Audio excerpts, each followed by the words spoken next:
What was she planning to do to me? One time I went to the bar with one of my friends. I had just turned 21, so I haven't been to much bars up to that point. My friend was drinking on the way to the bar, so he was already pretty drunk when we got there. When I sat at the bar, a cute girl came and talked to me and my friend. She said her name was Candace, and I noticed she had really bright red hair. I assumed she dyed it. It was pretty unnatural, but anyways.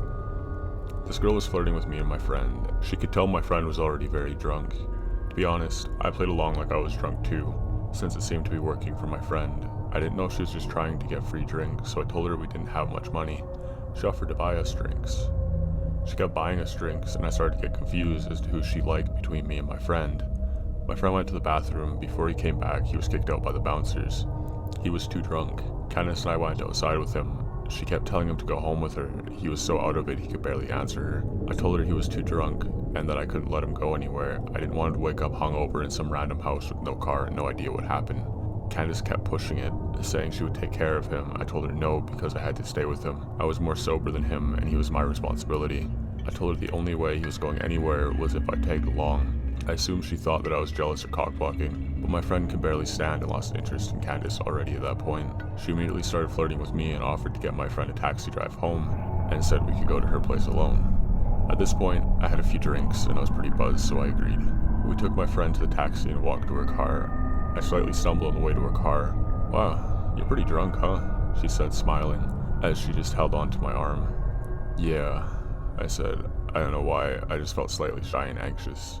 Everything was happening too easy for me, so I felt uneasy. We got in her car and drove down the street. "Want to stop at the liquor store and get some more to drink? I'll buy it so you don't have to worry about paying," she offered.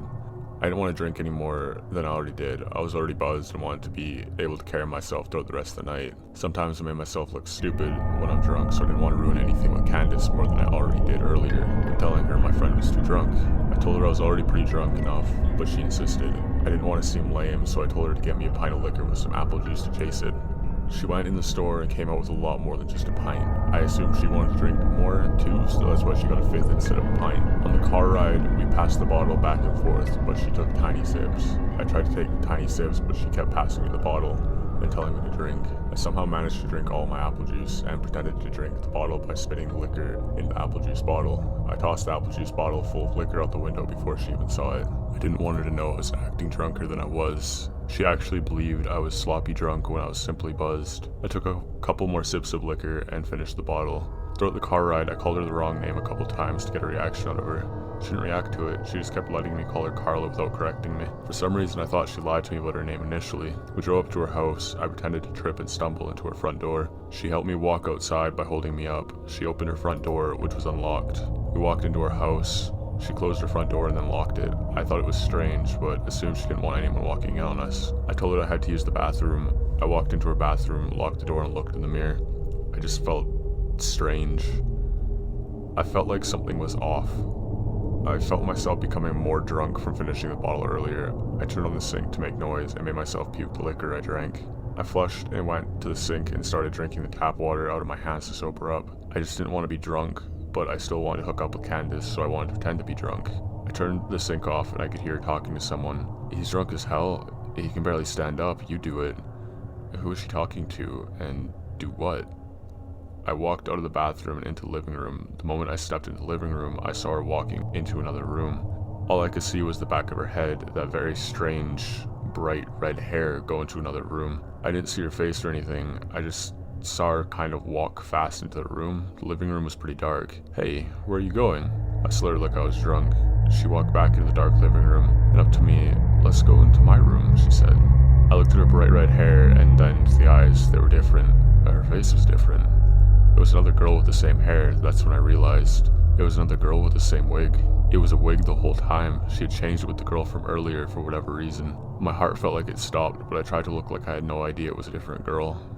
I kind of smiled at her and told her I just needed to use the bathroom one more time. I told her sorry, I was so drunk. She said it's fine, just hurry up in there. I went to the bathroom and locked the door. I heard her whisper something to someone again. This time, I think I heard a male voice whisper back. I honestly didn't concentrate on listening to exactly what she said. Something sketchy was going on, and I had to get out of that house. I opened the bathroom window and jumped straight out of it and ran faster than I ever have run in my life. I didn't look behind myself or anything.